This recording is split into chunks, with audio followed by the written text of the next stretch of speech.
What is it like to be someone going through infertility while others around you conceive easily, or vice versa? And how can you best support someone who is going through infertility?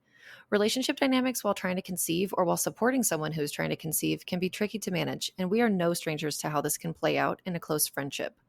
Join us in this two-part series where we share our personal relationship story of how easy conceiving versus infertility affected our friendship, and follow along as we unpack several complex concepts like understanding your triggers, using nonviolent communication and strong boundary setting, neurolinguistic programming, as well as many practical tips on how to move through the difficult emotions that come up throughout this process. Welcome to Healthy as a Mother, the podcast for becoming and being a mother, with your co-hosts, Dr. Leah Gordon and Dr. Morgan McDermott, two naturopathic doctors who get it. Each week, we teach you how to be the healthiest mother you can be, from fertility and preconception to pregnancy and birth prep, through postpartum and throughout motherhood, empowering you with the natural health guidance and education you're not getting elsewhere so you can confidently navigate the broken system at large. The real, the raw, the untalked about. And remember, this information is not intended to diagnose, treat, or manage any disease. Always consult with your doctor before making any changes.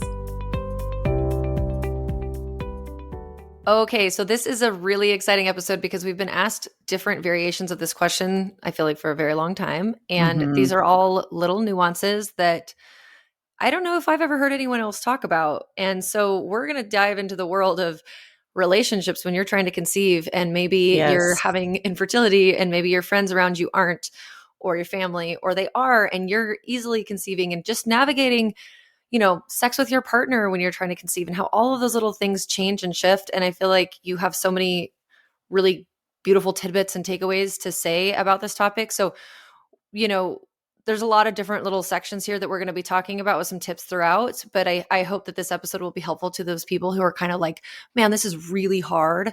And even to just get some validation, but maybe some also takeaways as well. So let's go ahead and dive in. Yeah, this is a really important topic because it's talked about, I think, in smaller circles and support groups when people are trying to conceive or struggling with infertility, but maybe isn't talked about in a broader sense very often. And there are a lot of emotions that come up with trying to conceive and conceiving. And I think you and I are really well positioned to have this conversation because we've been best friends for 18 years? Is that right? No, not gosh, 18 years. Is it that long? No. It can't be that. Maybe since I was 18, and I'm, how old am I? Oh my gosh. Whatever. A long time. At least I don't know, maybe 15.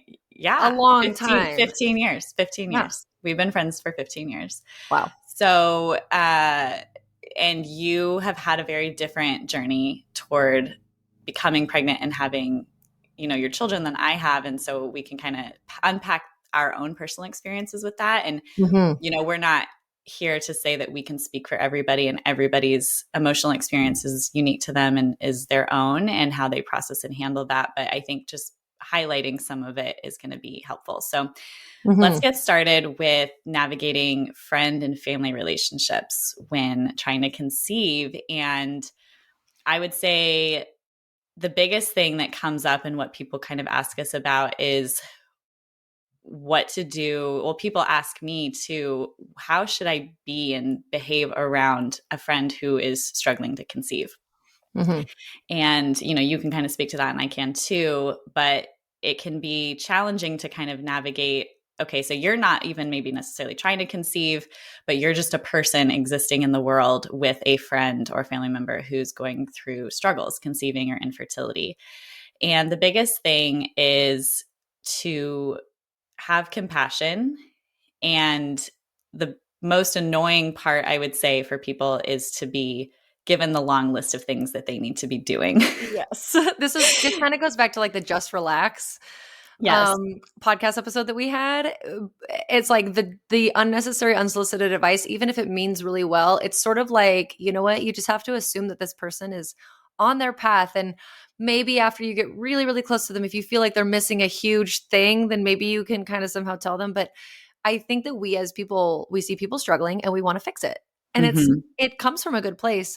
But just know that when people have been on this path for years, There's nothing more annoying than that. Yeah. Yeah. So I think, asking how they would like to receive support or how they would like to be is a really key part of that. And we have another episode where we talk a little bit more about that. So I would say as we dive into more of the relationships, a harder dynamic with friends becomes when you are trying to conceive and a good friend of yours becomes pregnant, right? The pregnancy announcement or the announcement of a sister or a sister-in-law or a friend or a cousin or somebody that you're close to. Maybe you guys have both been trying around the same time, or maybe they just started trying and you've been trying for years and they get pregnant really easily. And we're going to talk about both experiences from our perspective, me being the one who was trying to conceive and you being someone who got pregnant fairly easily, and kind of what our raw thoughts and feelings and emotions were, and maybe it can bring some help and insight for other people. So for me and our journey as friends, we started trying to conceive. Like at the same exact time almost. Yeah. Well, we found out about Mike's sperm in 2015. And I don't remember. When did you meet Wes? Well, I was like 5 weeks pregnant. Remember, I was just telling you guys I was pregnant at that lab. Oh, at the sperm lab? Yes, at the sperm lab. So I remember you telling me you were pregnant at Trilogy. I remember specifically because that must have been before. I would have told you for sure. I told you the second I got pregnant. I know I did. No, but you told me at Trilogy because I remember sitting there, when like emotional things. So, or maybe I didn't. I guess I could have. I don't know. Well, when did you conceive? What year? Because then we can the middle of March 2015 is when I like ovulated. I think I must have found out that I was pregnant, 2 weeks. So the beginning of April. Maybe I found out about my sperm sooner than 2015 because we were trying, weren't we? Well, I think that you and I were in school and we were both kind of like starting to get baby crazy. And so then we both decided to kind of start trying. And you didn't know that he had any problems, but you, I think, did start trying for a couple of months because you were married. I wasn't married. I was just recently engaged. Yeah. You guys started kind of trying. Maybe it was a couple months prior and it just like quite hadn't happened yet. And then I was pregnant at the sperm lab. I know that because I felt awful. Yeah. No, but I wonder if your sperm lab was a year after me. Anyways, we need to figure out this timeline because I remember feeling when you told me that we had been trying. So it had to be before that because my sperm lab was in the summer of some year. So maybe it was 2014. But anyways, I remember thinking, because it was a very emotional moment for me, like, oh my gosh, because I remember in my mind thinking, we've been trying already for so long. It's not happening. And like, we've been married. You're not even married. How did this happen so fast? And, when you have an emotional reaction, you remember everything around you. Where you were. Yeah, like, you remember exactly. So that's why I knew exactly where I was. I was at Trilogy because I had this emotion and I know we had been trying because I felt the feeling of this is unfair. And I would have never felt that if we hadn't been trying already. And it's complicated. And I think a lot of people can relate to this, that it wasn't that I was not happy for you. I was so happy for you, but then I was so sad for me. And can happen at the same time. Totally. Yes. And very like the thoughts and emotions, because I remember exactly where I was sitting. And I even like kind of feel like I remember what you were wearing because it just imprinted like this emotional because I was fighting back tears.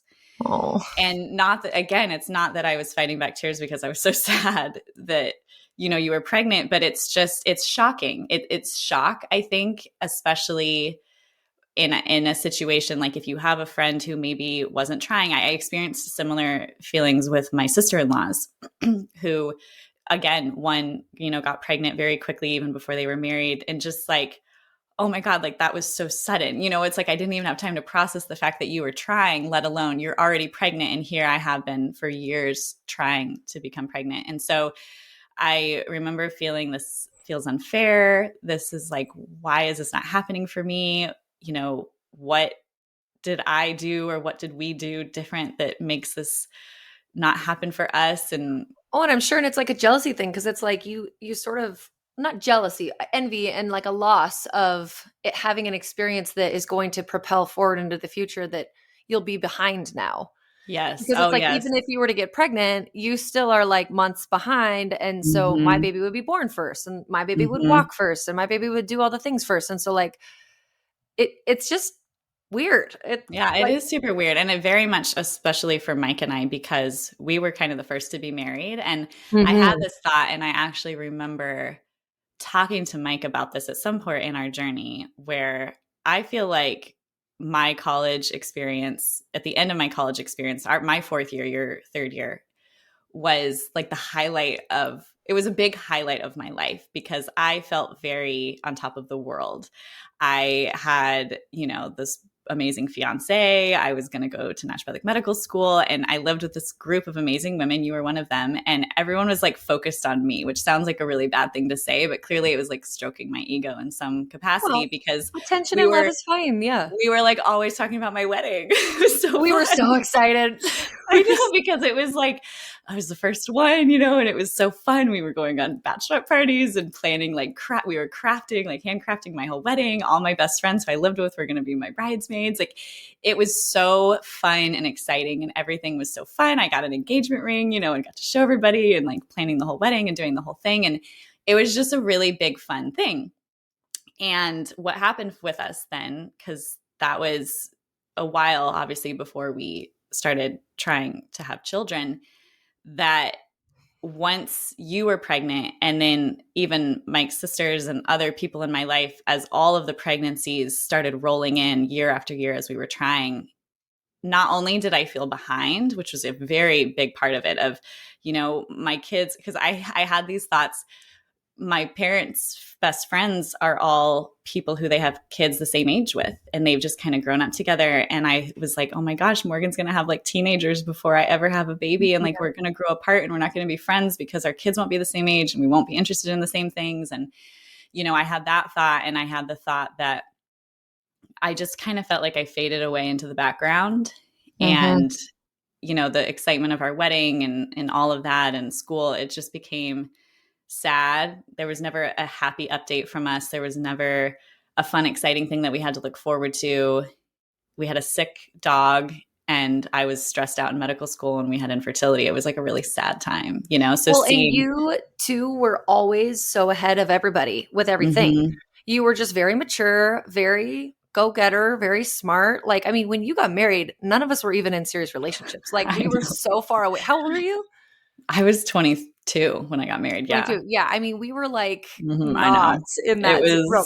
So you were like the trailblazer in so many ways, and even in your high school experience and stuff. And then you always knew exactly what you wanted to do. And you were on this path of medical school forever and always. And everyone else around you, I feel like we were always kind of like, man, Leah has her stuff together. So, and that's always just kind of part of your personality. And you sort of maybe just assumed subconsciously that like you were probably going to be the first one to have kids. It would make sense based on the way that your relationship was going. Totally. And then for that not to be the case, I mean, I wasn't even married. I was engaged yet. Like I got baby crazy. My husband's a little older than I am. So I was like, it was a planned thing, but yeah, we didn't even wait until the wedding, but still it was like, I could see how from your perspective, you were kind of used to being in that role of like the first one in the group to do almost like anything and everything. And it was like, you were so good at it. It was very natural. It didn't come off pretentious. It didn't come off like you needed to be that person or anything, but I'm sure that this, and I remember very specifically talking to you about this, that like, because I think we had parallels in this way that like our lives had really been quite easy. Yeah. Do you remember that? I remember you saying, everything in my life has been quite easy. I feel like Mike and I are going to have a hard time conceiving. I remember you saying that. And I was like, what? There's no reason for you to think that, like blah, blah, blah, blah, blah.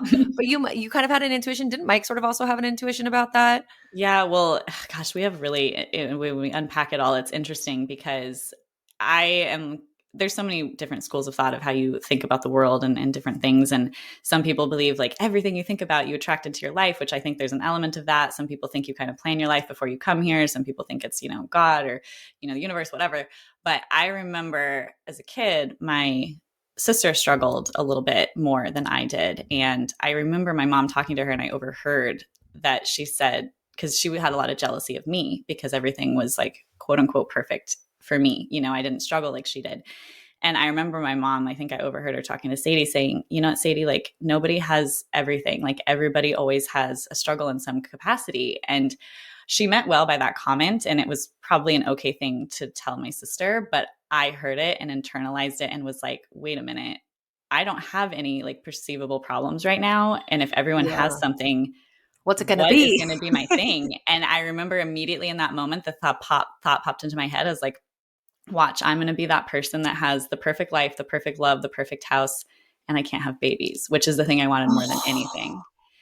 And I Oh gosh, it's remember going to make me watching, I cry. know, it makes me cry because I'm like, because the interesting thing is not like I manifested my own body to be infertile. I happened to fall in love with a man who didn't have sperm. So it's like, did I just attract him into my life, or did I have a did I foresee, I had like a psychic moment where I could see into my future. But I remember watching the movie Juno and that girl, that was trying to have the baby, and thinking that would be the worst thing in the whole world that would ever happen, is like me being this like loving person who wanted children so much and couldn't have them.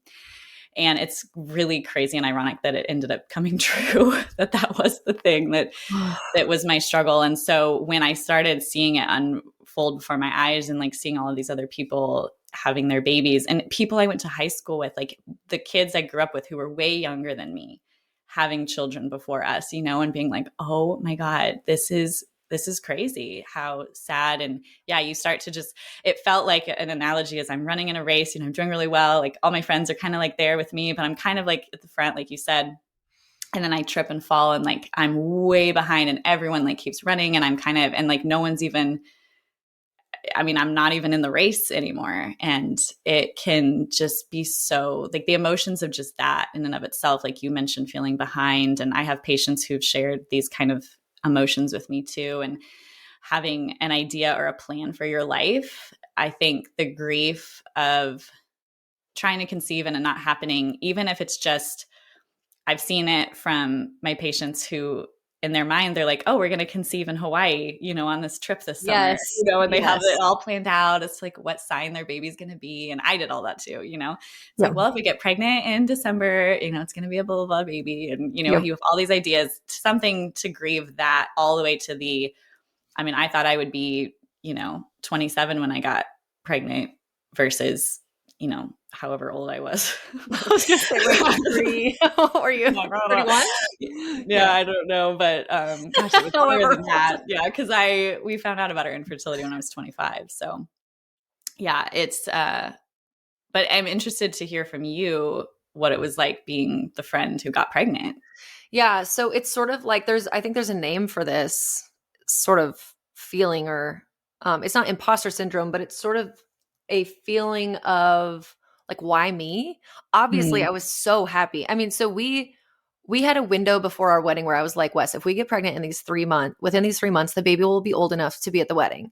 Mm-hmm. If we can't get pregnant in this 3 months, then we need to wait until after the wedding. And so, just because of the way that everything was planned. And we got pregnant the first month. And I was like, oh my God. Mm-hmm. I was like, that was so easy. Yeah. Like, whoa, holy crap. And I felt really, really lucky, and really just sort of also a little bit taken aback by how easy it was to just like have sex and get pregnant, and like, holy crap, we need to be really careful in the future if we don't want this to be happening. Mm-hmm. But I felt very grateful. And then when it started to become very obvious that like it was not happening, you feel this level of guilt that you like don't want to show. I remember being in groups at school because we were all just best friends. We had a couple other girlfriends that we would do everything with, study with, go to lunch with, etc. And people would want to ask me about my pregnancy. How are you feeling? Mm-hmm. And I remembered feeling like, I sort of don't want to talk about this right now, because I didn't want it to hurt your feelings. Mm-hmm. Not because I just didn't want it to bring it up to you again. It's like, oh yeah, that's right, this person's doing this thing, because you don't show for such a long time, but it's like it was happening inside my body, and like I knew it, and I could tell that you were happy for me. You'd put on a smiley face and stuff, and we never talked about it, I don't think, in the moment. I don't think so. I definitely was farther along in our trying to conceive journey, because I'm remembering back to the emotions, and it felt painful. It's like, it's different than the kind of grief that you have if you like lose a loved one, because I don't know, people kind of, it's different, because it's like, especially, because if you lose like your grandpa, you're not like choking back tears necessarily because someone else around you is pregnant, which is a happy thing. Like typically the happy things pull you out of the sad things. Yes. It's like, Oh, this is such a interesting. happy, beautiful thing that a new member of our tribe or our community is bringing life into the world. And so that, in my mind, typically like supersedes the death of a loved one, unless you tragically had a death of like a child or a sister or a brother or something. I could see that being more of an experience, but I have not had that experience. Because typically it's like, okay, I had this like sad thing or this grief, but like, here's this happy thing to distract me from that Yeah. grief. Versus when you're trying to conceive and you have someone close to you who's conceived, it's a grief of, I'm grieving the fact that I don't have that. I'm happy for you, but like, and I do have that. It's both emotions are there and they're fighting to both come to the surface, but you socially typically push your own grief down. And so it does feel very like forced, because if you're not expressing that grief in that moment or being able to move it or process it through, which I didn't know how to very well at the time, it doesn't make your happiness seem very authentic, because Right. it's not coming. It's tainted like a little fighting. bit. Yeah, it's like tainted. It's like the loss of an idea. It's that you're grieving an idea that isn't happening yet. And in people, this is a little different, but people who have lost children or had miscarriages, similar sort of odd grief when people around you are. We have a good friend that lost her son in school when we were in school. It was the worst thing to ever happen. And I remembered one thing that she said, because I was pregnant. I was like second trimester pregnant with Gage when it happened. And after, initial waves of feelings and shocks and stuff like that, something that stuck with me that she said, and we could talk about this in a miscarriage episode too, just talking about like that sort of a loss, because infertility is like a little bit different. But one thing that I think that is just an interesting note that she said that's always stuck with me, and she's like, the best way that you can honor him, like the loss of her son, is to be in love with and honor your current living children and be grateful for them. And it's like, there's that perspective, because he was here and then he was gone. It's different though, like you're saying. Whereas when you haven't had that, it's like a longing. You want it. You want to be a part of the club. You want to be in that. Like, it is different. Obviously, neither is better or worse. Although I think probably both of us could understand that losing a child would be far worse than, never having one, probably. Yeah. Well, maybe not. I don't know. Maybe not for some people, but that would be horrific. It would be like the worst thing in the whole world to happen. But it's just such an interesting thing to juggle. And I didn't ever feel like you were being fake, but I could see the sadness behind your eyes. And I remember really specifically one time being at your house with Gage when he was like a toddler, and Mike was watching him like on the couch. We were in that old house that was like tucked back in Leucadia, like in the trees, the condo. And he was just watching him. And then he kind of like looked up at me and we locked eyes for a second. And he just had this sadness in his eyes. I could just tell. And I knew, like, it was just an intuition. Like, there was nothing else going on at the time that it wouldn't have made sense for anything else to be making him sad. But I just knew he was thinking about it. Yeah. That he wanted to be a dad. And it was like, like, it was just gutting, because it's like, I still want to be able to live my life around you. And I know you want me to live my life around you. And I know you want to be involved in my kids' lives. And I know you want to know how I'm feeling and how it was. And you're happy for me. And I know you're happy for me. But I also, it's like the elephant in the room. It's like, but we also know that you want this and I want this for you. And everyone around you wants it for you. And it's just like shitty. It's just like, why isn't this happening? I know. It's so shitty. It's like, oh, that makes me want to cry. I know Mike, because more than even maybe most men, Mike wanted to be a dad more than anybody. I think some men kind of fight it and they're like, I don't want more than, one kid, two kids, or, I guess it'll happen. And once you're going through infertility, that can shift. But Mike, more than anything, I mean, he wanted to be a dad, and the fact that it was his issue mostly, preventing that from happening. And what was so sad with us, like, I remember, this is making me cry, but I remember just being around people with kids. And one time Mike was so sad and I was like, how are you? And he said, it kills me that I can't give that to you, It's just like, oh my God, and so as a provider, as a man, infertility sucks no matter whose main, obstacle is at play. And sometimes it's both partners or whatever. But I think what Mike has shared with me, and he's very open about me sharing his experiences, is just, he's like, a man has like two main roles, and it's to provide for his family and to like create a family. Ugh. And he's like, I can't create the family to provide for in the first place. And that is just really, it was really hard on him. And what was sad, and I'll kind of pivot into some relationship stuff and then we'll kind of go back to friendships, was, Mike grieved very differently than I did. And the challenging thing for me with grief is I'm an external processor. So I needed to talk. But what's hard when you're an external processor, especially, is if the people that you typically process with, your friends or family, either one, don't understand, or they're not helpful, or what they say is like more hurtful, or they just don't really understand, or they say, maybe the wrong Or they're trying thing. to fix it. Yeah, they're trying to fix it, or it'll happen, and I get that. And I've Just been relax. guilty of saying that. I just relax. I've been guilty of saying that too, because people aren't really taught how to properly handle grief, in our culture. But also it's hard when people like you, like my best friend and other people that you're really close with, who you would maybe call upon to share your deepest feelings and emotions, would end up hurting that person, or would end up being awkward for them, like Yeah, for totally. me to have the processing of like, I can tell you now because it doesn't hurt so much, but back then I wouldn't be like, I have envy of what you have. Like I didn't have the emotional intelligence to probably say that to you and feel like it could be something like a conversation we could have had then, and it probably wouldn't have been helpful, And so then you kind of feel like you're losing your own community of support too, if the people around you are doing that, And I remember having that thought, with Mike's sisters, and we'd go to family events and everyone was pregnant and everybody, was having their kids, and just sitting in the corner. Like I remember at one family event, Mike's two sisters got pregnant. Mike's two sisters and brother all got pregnant. So we started trying.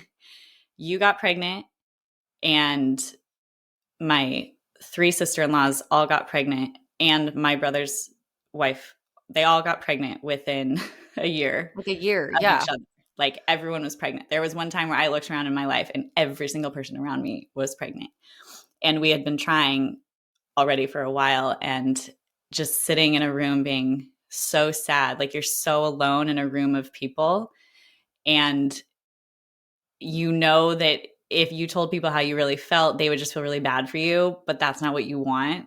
You just don't want people to feel bad for you. So it's what just do like, you want? Like what did you want? How could I have helped you? Or like, what could people who are listening to this, like, because I think back on it now and I'm like, I honestly don't know. Like if it were happening again or something like that, like what would have been the right thing or the better thing? Or do you even know? I don't know. it's such a good question. And again, that's what it goes back to everybody grieving differently. For me, I'm an external processor. So I think for the people in my life who I was close to, Even though we were all pregnant. I know. It's like, I think just having someone hold space and acknowledge what it is that I'm going through, like not pretend like it's not happening, like that happens, which I get, because you don't want to make someone feel uncomfortable, and like you just kind of pretend like you ignore the elephant in the room. But I would say having like a one-on-one where you sat down with me and just, held my hand and was just like, this sucks and this is not fair. And I don't know why I'm pregnant and you're not. And, I just want you to know that I love you and I'm here for you. And if you have anything that you want to say or share, like I'm, here to receive it and with love, and that I'm here, to love you. And I think just being like an ear in that way, if you don't give someone permission to do that, I don't think they're going to do it, Yeah, that's a good point. And it's like, it's not taking away from my pregnancy to be able to give that to you. Yeah. And for me, again, I'm an external processor. So if I had sat with you, holding your hands and was able to kind of share authentically, what was coming up for me, once those thoughts and emotions, the thing about emotions is that if you don't address them, they just get louder and heavier, and they need to move through your body. It's just same with stress. You have to take out the trash. You have to get it out of you, or it just piles up and builds up. And if you don't have that release or that processing way of dealing with how you're feeling, every little encounter just adds to it, to the point where like you see another pregnancy announcement and it's like you just, your entire world comes crashing to the ground because it's been building this big thing. Whereas if you can release it, find a way to release that. For some people, that's talking. For some people, that's journaling. For some people, that's going to therapy and having someone else help them process. For some people, that's going out into nature, discharging through exercise, whatever it is. It just needs to be processed. Then I can like move that emotion out and then make room for the happiness, that I have for you. I could have turned around after I cried and did all of that and be like, and I'm so happy for you, like now that I've moved those emotions out of my life, I can feel the other authentic part of me coming up that's not being like shrouded in this like gray cloud. My husband did not process with talking. No. He's a man of few words, but when he does say words, they're very funny. No, he's actually a man of lots of words. Like he loves to tell stories and all of that, but just not emotional words. But he's definitely better, because I remember for us too, and maybe people can relate to this, pivoting back to relationship dynamics, I couldn't externally process with him either. So I personally felt very alone, because I needed to talk to people, and my friends and family were all pregnant. And my husband, if I shared authentically like my deepest core root feelings, it was so sad for him. And oh my gosh, because it was like quote unquote his fault. Like he couldn't handle it. Oh, it was so sad, because, if I just sat there and was like, I had a few times where I broke down and was just like, I just want to be a mom so bad. But I would most of the time hold my tongue or find other people to have those conversations with, therapists, spiritual healers, whoever, because it would break his heart. And if I brought him my thoughts and feelings and emotions to process, it would then add to his baggage of thoughts, feelings, and emotions that he needed to process. And he's an enduring pattern. If anyone studies any of the personality patterns, which means that they just take it and take it and take it and take it and stuff it and stuff it and stuff it. And he doesn't really process very well. So, and I knew that about him. And so I felt very alone in my journey, because if it were, and I thought this many times, if it was mostly female factor, and I feel like I could have cried to him and like, told him how hard it was for me and how this feels so unfair. Like I would never be to him like, this is so unfair. Like, I can't believe you can't give me children. Like right. I had those thoughts, but I would never say those out loud to him. But I had to say them somewhere, because I had to like get them out of my system. So a big part of our dynamic was we unfortunately didn't turn toward each other much for our emotional processing. You think that took a toll on your relationship? No. Or it's better maybe. I don't know. I don't know. We had a really complicated relationship because we were navigating infertility at the same time that we were in medical school, or I was at the same time that we were navigating painful intercourse and low libido. So I had a lot of dynamics of thoughts and emotions. And, many times when I felt like anything that had to do with our intimacy, sex, libido, fertility, all of it was broken, I felt. But I loved him so much, and it never felt like it was the relationship that was the problem. So I found outlets of processing, and it made, I think, our relationship stronger. But there were times just navigating all of it where I had to have some big conversations with him where it's like, we have to communicate more and we have to connect more, because I'm feeling very disconnected from you. So it was a fine balance that we had to walk, because I couldn't just make him my primary person for any of it. And yet we still had to talk about it some to stay connected. So there was a healthy dance that I did of finding therapists and counselors. And I did a lot of spiritual support, like people in my path who were more like intuitive and spiritual, that helped me a lot. I felt it was helpful to also talk to people I didn't know. Unfortunately, a lot of my healers were people I knew. Like when we were in school, when we did rounds, you know, a lot of people in school knew all my stuff.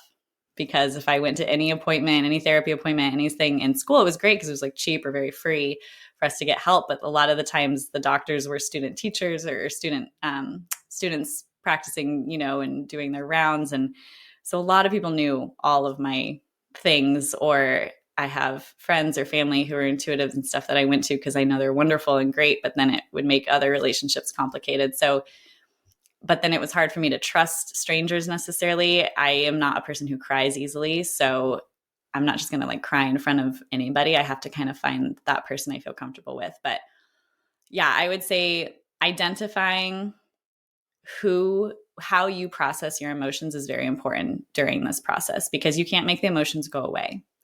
Whether it's friends, stuff that comes up, pregnancy announcements, all of that, whether it's stuff with your partner, identifying how do you process. Are you someone who needs to talk? Do you need to move? Do you need to go into nature? Do you need time alone? Do you need to, you know, how do you process? Do you write it out? What's the deal? And how does your partner process? Because it might be different, and to honor that. I couldn't force. Yeah, go ahead. Oh, sorry. I was going to say, because I feel like what I would have kind of maybe made up in my mind was that if my partner didn't want to talk about it with me, it would almost make me feel like he didn't care as much, which isn't like true. Those things don't necessarily mean each other, but I think it would feel, it's sort of like I have this conversation sometimes with people who feel like their partners they say that they want kids, but then they don't talk about it as much as the woman does. Mm-hmm. And so they sort of feel like they don't actually, and it's really just like a difference in the communication patterns. But it's like, I need to hear from you though, that you do want them like every once in a while, because I need to be, and I actually had this with Wes, because I was like, do you want kids? I know you want kids. And he'd be like, yes, Moses. Like, he calls me Moses. He'd be like, of course I want kids. Like, why do you keep saying this? And I'm like, I don't know, because I talk about it every day and you talk about it like once a quarter, and I want to hear you talk about it more often or whatever. Like, there's certain needs that have to be met with it, but with also that understanding. And it did take me a little while to understand that about him. I'm sure it was a layer for you though with Mike, right? Oh, like, yeah, actually, yeah. Needing to know that it upset him and that he did want the kids and that. Yeah. Oh, yeah. I mean, now that you're bringing that up, gosh, we've done so much inner work, both of us, that good for you. There was a time. So our relationship is stronger than it's ever been. No. But it's because we used our triggers throughout this whole journey to push ourselves to do more inner work, where some people, I think it could deviate and cause divorce or cause riff in a relationship. And there's definitely plenty of that, especially in the trying to conceive an infertility world, because tensions run high. You know, there's a lot of money and time involved, a lot of emotions. So a lot of this is navigating emotional intelligence, and learning more emotional intelligence, I think, would be one of the best gifts you could ever do for yourself. You know, going to things like NLP or just learning more. What is NLP? Just say that so people know. Yeah. Neurolinguistic programming is like a way of understanding kind of how people are and like the subtleties of the language that you use, but even just learning in general. A really great book that I would recommend is The 5 Personality Patterns. It talks about how we all kind of put on different shells that we call our personality based on the certain traumas that we had as children, and we all have them. It kind of depends on how it manifested, and it can be a lifelong way of how we kind of deal with stuff. And some people, when they're stressed, want to like organize and clean everything and like get everything like, you know, situated, and I'm going to control the situation. That's the rigid pattern, which is me. Some people are like the enduring pattern, like my husband, who just stuffs it and takes it and like doesn't process, doesn't want to talk about it. So there were many times where, you know, whether it was infertility or otherwise, that I had to sit down and be like, exactly like you said, you identify how your partner's different, knowing how they're different, just like learning the love languages is really helpful for relationships. Learning how you deal with emotions is really helpful. And that book is a key one, I would say. And recognizing that how you're different, and then having a conversation where you tell each other what you each need. And, you know, I remember distinctly a conversation with Mike where he wasn't talking to me and he was doing his enduring pattern, going inward, not expressing. And I, you know, had a conversation with him, and he's like, I have to go into a quiet room by myself. That's how I deal with things.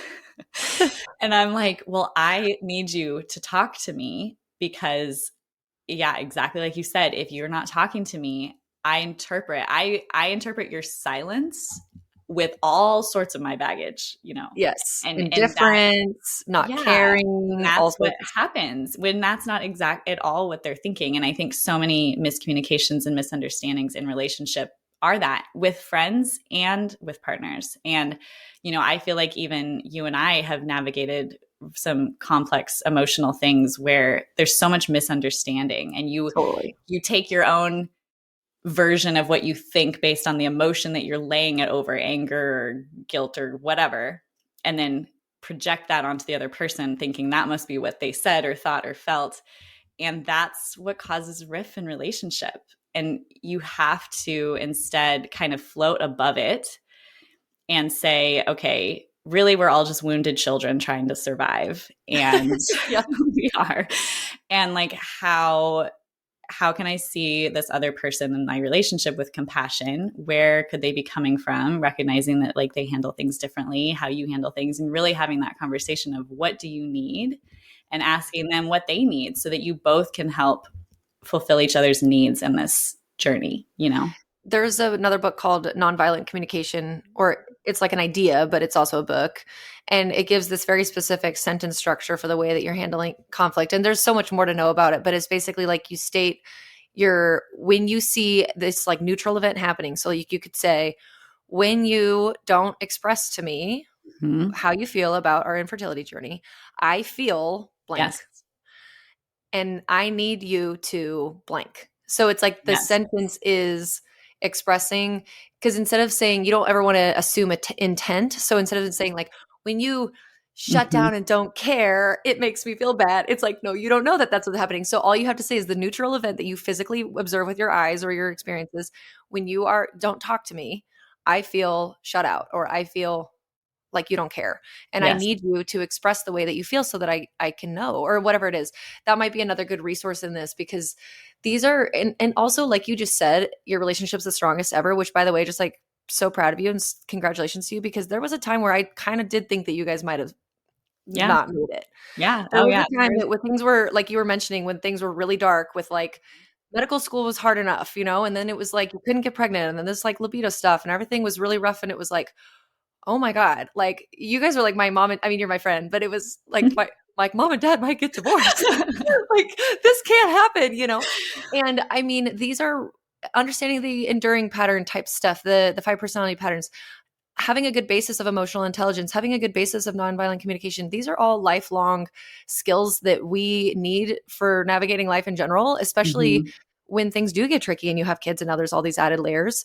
And, managing the ways that children bring challenge and love, of course, but also challenge, and the way that we then interact with our children as they grow up, and giving them the tools through modeling to understand their emotions and all kinds of things. Like this is good for every human being to do.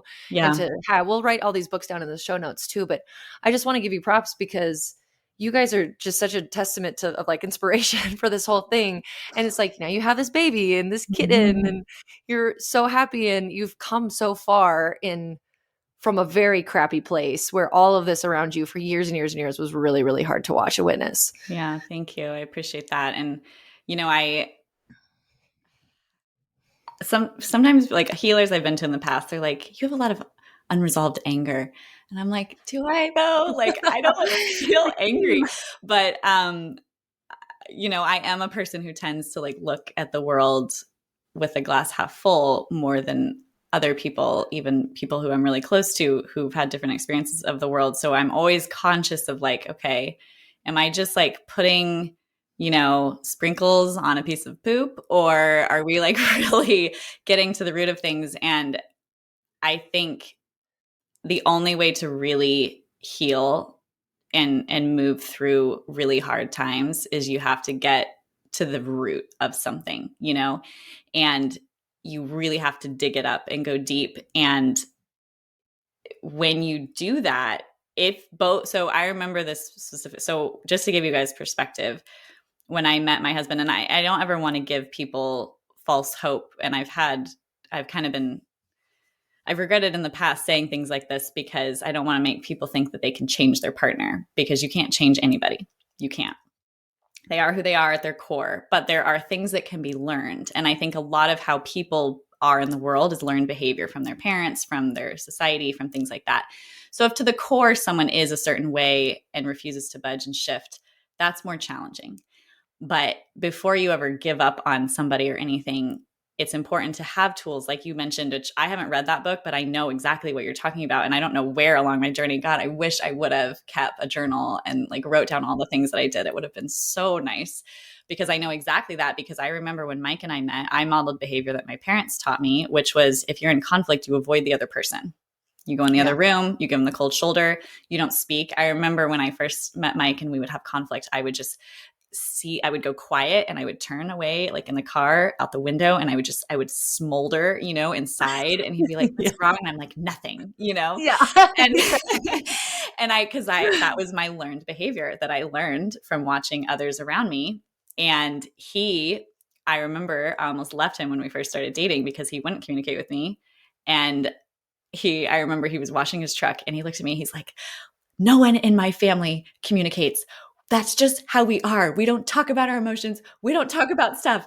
He's like, if you don't like it, you can leave. And I remember thinking, okay, then I'm going to, because if you don't talk to me and communicate, I will leave. And I remember he like left not long after a trip and came back, and he was like a completely different person because he realized that he had like made a mistake and that wasn't what he meant. And like knowing who he is now versus that little boy, at the time is just insane. But there was a time along our journey when I was always like doing anything, when you go down a path of struggle, like especially with infertility, when you want something so bad, you will do anything.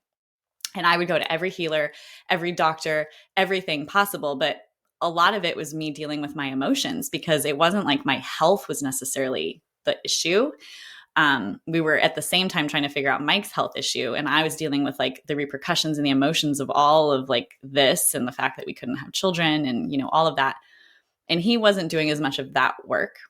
And I remember one specific time having a conversation with him where he told me about that. I go in the room and don't talk about it, where I said, you either do this work or we can't do this anymore. Like, it's your choice.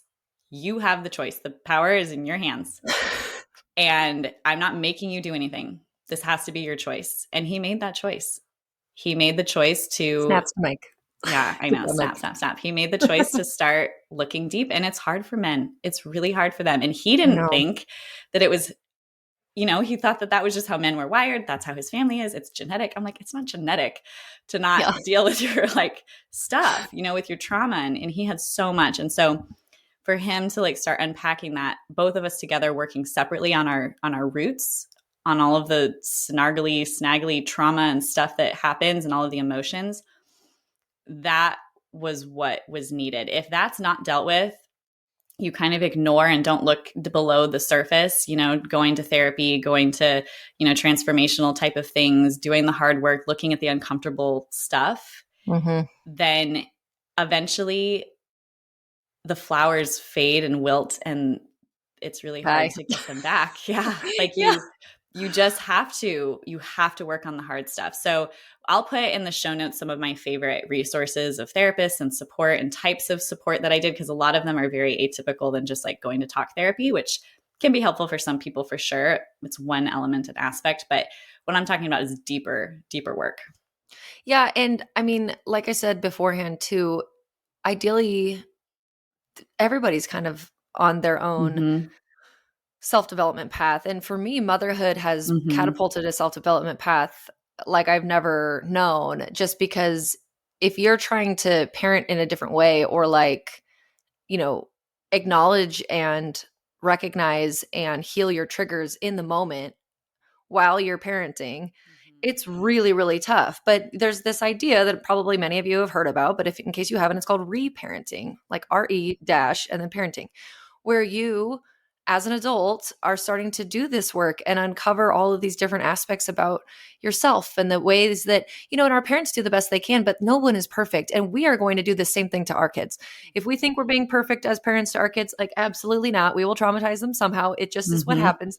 Maybe we won't pass along the same things that we've been working on, but it'll be something different, guaranteed for sure. Or maybe less, it'll be something. everybody has, it just can't be perfect. It's not possible. And that's not the point. We're not trying to be perfect. We are just trying to improve ourselves. And like for me, it's, just as a quick example, it's like easy for me to get really frustrated and overwhelmed and like yell. Yeah. And I've done so much work on that. So much work. And it's so hard. And I'm not perfect, but I'm so proud of myself though. Like I will I'm say, so proud of you too. On my back. Thank you. That's on my back for that. And that's just one example. Or, why does it make me so annoyed when like something spills? Like it's somewhere along my childhood when I spilled something, somebody said something and they made a big deal and it imprinted on me and these things can be little micro examples. But my point is that doing this work now will serve you greatly at some point, and it serves our future generations. It's really our responsibility in my eyes to do so that we can be, cycle breakers or whatever it is for our children too. And, this is just one example in how this can help your fertility world and issue. And even if you and I had had better communication patterns at this time as friends, we probably could have navigated our friendship better. I don't think that we like had any, not that I can remember any fights about the fertility stuff or anything like that, but I'm sure that we could have been closer. I could have been more supportive to you had I had some of these tools that I have now, Yeah. Well, and again, a lot of the suffering that happens with people is the unsaid stuff. So for me, it was a lot of emotions and thoughts and feelings that no one knew about in my life, that I just sat in my own puddle of just whatever. And no one knew, Mike included, like no one knew. And I'm just sitting here like, whatever. And it's like, I didn't need to do that. And, the biggest thing that I want to drive home, and you and I are so similar in this, that we see the whole spectrum of things so clearly. And like, we can kind of zoom out and like rise above, become our higher selves and look down on us as like little, meat puppets, like living a human experience. But I understand the visceral reaction that people have, trying to conceive when they see like a pregnancy announcement. And there's a lot of things on Instagram about how, heartbreaking that is, or how angry people get and all of these things. And I see you, I've been there and I get that. And at the same time, anytime you feel triggered, whether it's struggling to conceive, whether it's seeing a pregnancy announcement, whether it's in a relationship, in a friendship, in parenting, anytime that you are triggered, meaning something happens and you have an emotional reaction to it, that is a clue that that's a part of your root that needs to be looked at and examined and addressed. Because no one makes you have triggers. Nobody. No event, no thing, no person, nothing. Everything is neutral. It is just your lens of how you are experiencing the world, and your lens is shrouded in your past trauma and past experiences. And so if the world feels challenging for you, or triggering, or sad, or angering, or whatever, fill in the blank, that's something within you that needs to be looked at and addressed. And I don't think that that is taught in our culture as much as it should be and needs to be. And there's a lot of external blame that's given. And at the end of the day, when everyone is responsible for their own thoughts, feelings, and emotions, and we can have these open and honest conversations with others, then the suffering goes way down. Oh yeah, that was beautiful. The amount of like weird energies we take on, we need to remember that we only have our energetic bubble around us, and we are responsible for this and this only. I mean, if you are a parent, you have kids that you're responsible for in that way too. But like in terms of having another adult conversation or whatever it is, it doesn't become their fault because it upset you. Right. It's maybe if they, insulted you, you deserve an apology. That's totally true. But like the same event can happen and people can look at it with completely different lenses and eyes. One person getting, flying off the handle, getting super upset, and one person being like, whatever, shrugging it off, no big deal, whatever. And it's amazing how that can happen. But like you said, it's because of all of the past experiences you've ever had in your life. And with this particular experience of, trying to conceive and being pregnant or not being pregnant, being the one who does conceive easily in a friend group of people who are not, or vice versa, or you're just a friend and you have friends in your life who are having infertility and you're like, how the heck, this is so tough. We have to also maintain that we are our own person with our own emotional responsibility, and we can never take away someone else's pain. That's not a real thing. You cannot take it away from them, although you might want to because you love them and you care for them. You can't. Right. And actually, when you try, it creates little attachments between you and another person, like a cord, an energetic cord, in an unhealthy way. Right. And really, it's not actually, this is something that my amazing therapist, if you live in San Diego, you need to go to Abby Odom. You need to. Anyways, she said to me one time, we were talking about a totally different topic, but I was feeling so much guilt. Basically, long story short, I was feeling guilt that I wasn't making any money. I was just having kids. And here I am, the doctor with this big student loan. And my husband was fully supporting us, but I just kept having babies. And she was like, you think that you're being kind by feeling this constant guilt and really telling him how guilty you feel that you need to be making money and stuff. She's like, actually, you are insulting him every time you say that. Instead of just like living and being grateful for what it is not kind to try to take away from his emotions. And guess what? He's not even upset. And he was in that appointment and he was like, thank you. Thank you for saying that, because it is how he felt. But I had my own projections. I felt like he was probably rolling his eyes every day at me going, oh my gosh, come on, get it together. Let's make some money. Da, da, da. It's like, no. We can't do that. We have to just take care of our own energetic bubble. And although I want to fix and heal you as my friend who's having all these feelings, I can't. I have to let you be. And you have to just let me be in my own little thing. And this is, taking just personal responsibility for our own bubbles of energy. And then we can come together as full healed people and have productive conversations that are, even if we get really upset, maybe we need to take a minute, we need to walk away, whatever. But just remembering that like you said, we're all just actually little children trying to navigate and figure out this world. And I don't know, like there's so many different ways that you could talk about this, but especially with your partner. And if it's different, and I know that this isn't something, I can personally speak to, but infertility, having a child with a disability, child loss, those are some of the top reasons why people get divorced. Yeah. And it probably the root in almost all of it, there's the trauma, of course, which if the trauma is not dealt with, or if it's not dealt with fully, or if it's unequal, or if there's the communication misunderstandings around it, like it's the root of all of it. Like you could come out on top. Yeah. You could come out closer than ever. Yes. Which we both are testaments to that. And I think, well, I mean, I didn't have, but yeah, but you've had your own stuff like with parenting. Yes, my own stuff. Totally. Yes. And, I think you're an amazing mom, and I look to you as my absolute role model. And, I think complimenting each other. This is my dream life. Just tell me I'm a words of affirmation person. I know you are. Guessed. But, what you said was beautiful in that I think this is just the lesson in everything in life. And I think things happen to people and they're like, this has happened to me, and when you talk to people who are quote unquote wise, or people who seem like they have a lot of good things to say, if you dive back into their story, almost all of them have had a hardship. And the reason that people get to those places of wisdom is because they have had to go into the depths of their soul and have, these really big, intense realizations, processings, all of these things. And then once you deal with it, like when you really get all the gunk out and you can come out on top, you can see the world, at least in my perspective, a little rosier. But the world is not rosy if you really have like all of this gunk to deal with. And so I had a point. Let me keep going on this point. Where did it go?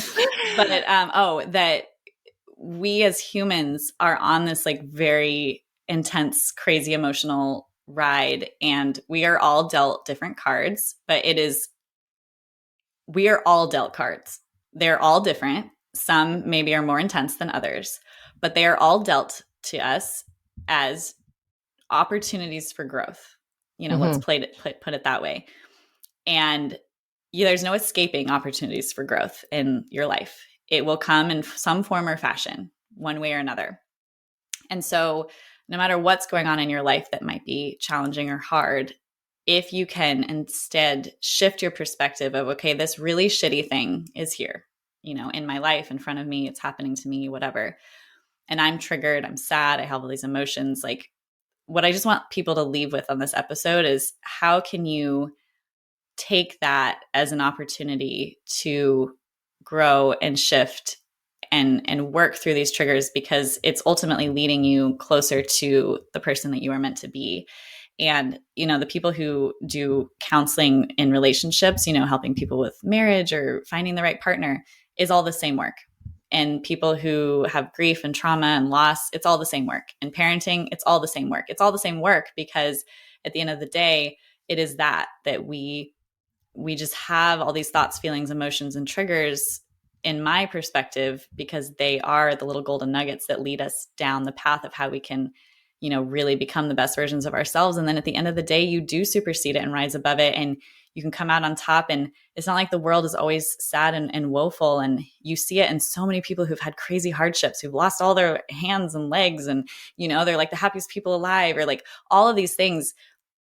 There's so much hope on the other side of it. It's all about how you choose to take the hardship and how you choose to navigate through it. And it is a journey. It doesn't mean, and it's even hard for me, and this maybe doesn't even make sense to anybody listening, but it's almost hard for me now to connect back to that really dark space that I was in on our journey with infertility, because I've gained so much wisdom to just like sort of like, yeah, but like blah, blah, blah, XYZ is like, it's fine now. And not because I'm covering it up, but it's like, I actually feel fine. Like I really have come to peace with the fact that I do believe that we were meant to have this hardship so that we became the people that my children needed us to be. I believe that to a core.